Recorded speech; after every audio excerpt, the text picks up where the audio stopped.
Hi, so, ask that you excuse my appearance. It's not super glamorous, but oh well, it has not been my priority. Alright, funny voiceover. I have something I'm actually really excited about to share, and that is I get to drop the suspected from endometriosis. Ooh. Alright, so I've not had the laparoscopic surgery, so depending on how you define the need for it to be diagnosed, I might not have it based on your your interpretation or your definition. However, the new doctor that I saw is convinced that it is, and we were talking about doing the surgery for excision in October. So, yes, got a date for that. Not like a single official, this is the day that it's going to happen. The office manager still has to call me back and schedule the exact details, but they said they have the openings in October, they will get the manager to give me a call, and we'll get it all scheduled. Woohoo! So I saw Dr. Chatburn. I want to say his first name's Luke, but if it's not, I'm so sorry. He's at Mount Auburn Hospital in Massachusetts. I saw him at the Waverly Oaks location in Waltham, so not too far for me to travel, which is great. And one of the things that I thought was really cool was on his list of do you have these conditions and so on, there was Ehlers-Danlos and POTS written out, so all you had to do was check a box. I didn't have to write these in as an other, it was just check that box, check that box. And he seemed to actually really listen to what a lot of his other patients have said.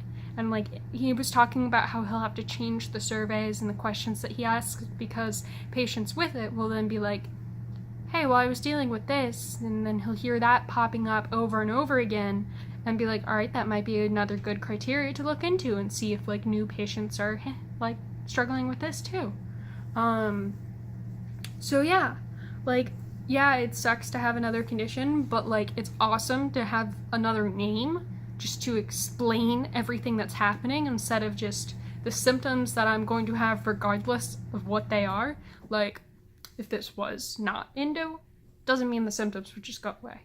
This being something, this being endometriosis, means, hey, there's a pathway that I can go, there's a thing I can look into, and there's a way that we can fix this, or improve it, or manage it as best as possible.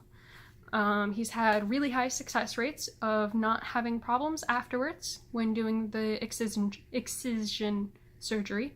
So yeah, not alabation. I hope I said that right. So this is snipping it out instead of just burning it out. And yes, I just did explosion hands. Really bad explosion hands. But explosion hands nonetheless. Yeah.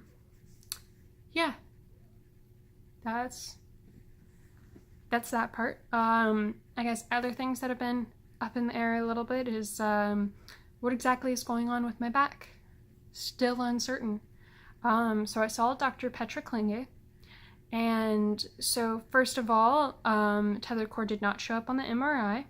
So if I have it, it is a Colt tether cord. She is not certain because I kind of overwhelmed her with symptoms. However, she was saying you might just have this and a ton of other stuff, or it could be something else, it doesn't cause all of these things. And I was I was told just include everything because you never know what could be related. So yeah, not the best way to go. Forgot about the overwhelming factor of everything. But the other thought is that it might be instability in my spine due to a combination of Ehlers-Danlos syndrome and the fact that I have a thing called bilateral lumbarization of S1. Now, what that means to those who haven't heard this, or those who aren't going to piece this together or Google it right afterwards, or can't figure out the spelling to Google it, it means that my S1 is not properly fused to my S2 in the spine. So the sacrum is just that group of 5 that are all fused together, and then you have the coxal is the proper name for it, but it's tailbone nickname version. And it just means the top one isn't properly secured, and bilateral meaning on both sides. So it's viewed as an extra lumbar, kind of. So some people will say like extra lumbar vertebrae, but it's not really like an extra piece in the spine. It's not capable of moving all the degrees that a lumbar would, but it's way more movable than the rest of the sacrum, and it means that it's more prone to injury. And so the thought is that it's not moving in a way that is healthy and is then causing some problems with the nerves that run through it and compressing on it, or something else is moving in some sort of way and we need to figure out what's going on. So Klinge, after being like, I'm not certain if this is EDS, other problems with EDS, or if this is tethered cord, a colt tethered cord, was like, all right, go back to Jeff Malinsky. He said he'd help me figure this stuff out. And sorry, not Jeff. She said Aubrey Malinsky, because I see Aubrey. His dad, the dad, not the son. So I went to Aubrey, and he is not familiar with a colt tethered cord, which was kind of interesting then. But he very much thinks that it's because of a spine instability and wants me to see an orthopedic surgeon rather than a neurosurgeon. Now, as of late, there have been more and more orthopedic surgeons doing things with the spine, which used to be solely neurosurgeon. However, a lot of orthopedic surgeons will not do things when it has to do with possible nerve compressions. It really depends on the individual surgeon that you're talking to. And every time I've tried to get a hold of like an orthopedic surgeon group, I then get sent to the neuro division. And given all the other problems I have, I want to go to a doctor who I know is familiar with Ehlers-Danlos and familiar with the weird complications. So I am looking at going all the way down to Maryland to see Dr. Henderson. I know, big flashy name. And yeah, so gonna see what's going on there. I personally think that it's way more likely to be a spine instability issue. Like the reason that I do is because I got some really, really bad symptoms coming up after like a deep popping in my lower back. Like things normally crack and like there will be like the crickle crackle. If I bent my neck back and forth, I would probably do it right now. Just hear my thumb. Sometimes I'll inhale, exhale, and like you can hear it too. But this was different. As soon as I did it, feeling below my waist drop down, I started dealing with like really weird temperature regulation, like hot flash like things. I was passing out and then I was convulsing. There was when I just started throwing up through my nose uncontrollably, like it came up through my nose, not my mouth. And then afterwards I just started vomiting blood. And yeah, gross, I know. Trust me, it's worse when you are the one dealing with it. But yeah, in the end, like my doctors think that was just adrenal surge stuff, and that if it is a spinal thing that's going on like that, it like the movement in there just caused things to come out of line and freak it out, because you have nerves running through the center of the spine, and then you also have it to the sides, and when you go through S1, they're just like little canals that like you think there's a lot of space, but because the way it goes, it's just kind of like a straw. And it just fits through that straw.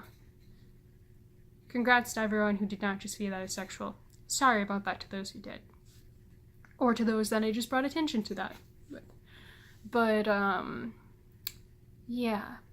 If it curves in just the wrong way, it'll do it. And it could be certain positions it's cutting it off and it's moving around, while other ones it's not. So it gets really tricky to see on the MRI and all the symptoms of either the tethered cord or the spinal compression due to the instability or spinal cord compression or whatever with it, based on what my doctors have said, would be the same.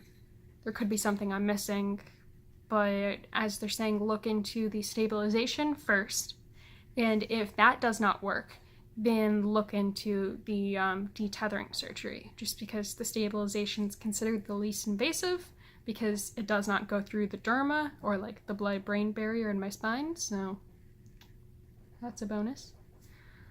But yeah. Now, of course, that plan is subject to change if like Henderson wants to do it differently. he's more of an expert than the primary care physician or the geneticist or everything like that, because that's what he does. So yeah, I guess I will update you guys when I know more of what's going on, once I've got all the paperwork done for going there and gone to the consultation and figure out what's next.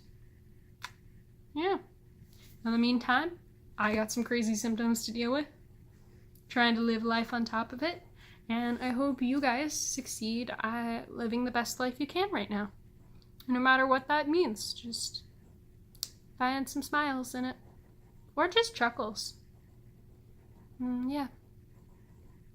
Even when things have gotten like really tough and I've been more and more like bedridden recently, I have managed to not go insane thanks to a wonderful boyfriend and an amazing fluffy cat that is technically his, but I will argue on that point with anyone except for him, who has just been coming up to me whenever I've just been laying there like a blob, snuggling up and being like, "How you doing? Poke, poke, poke, pet me and love me now."